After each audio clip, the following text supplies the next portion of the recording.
Sebanyak 1.900 ex-karyawan PT Kertas Leces Persero menggugat Menteri Keuangan Purbaya Yudi Sadewa ke Pengadilan Negeri Jakarta Pusat.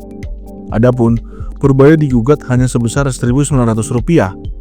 Gugatan ini dilayangkan paguyuban karyawan Aliansi Karyawan Bersatu PT Kertas Leces mewakili ribuan pekerja yang 13 tahun menunggu pembayaran gaji dan pesangon pasca perusahaan dinyatakan pailit.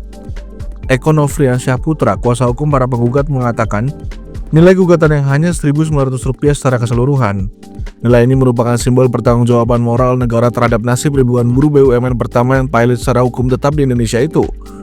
PT Kertas Leces Persero yang sempat menjadi perusahaan kertas terbesar di Asia Tenggara resmi pailit berdasarkan putusan PN Niaga Surabaya 25 September 2018. Putusan ini kemudian dikuatkan oleh Mahkamah Agung pada 28 Maret 2019.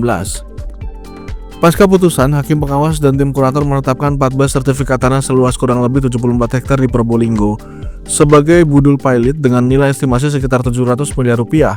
Namun hingga kini Kementerian Keuangan belum menyerahkan sertifikat tersebut kepada kurator, padahal telah ada penetapan Hakim Pengawas dan surat resmi S-934-KN5-2019. Keterlambatan ini menyebabkan hak pekerja senilai Rp145,9 miliar tidak dapat dibayarkan, ujar Eko Nofriansyah Putra, kuasa hukum para penggugat, Selasa 21 Oktober 2025.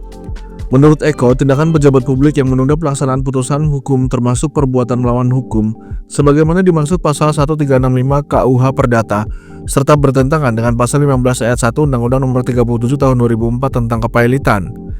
Tindakan itu juga bertentangan dengan pasal 17 ayat 2 dan pasal 21 huruf B Undang-Undang Nomor 30 Tahun 2014 tentang administrasi pemerintahan serta pasal 28D ayat 1 UUD 1945. Penundaan pelaksanaan putusan hukum juga dinilai berseberangan dengan putusan MK nomor 67/PUU-Datar 11/2013 yang menegaskan bahwa hak atas upah pekerja harus didahulukan dari tagihan negara.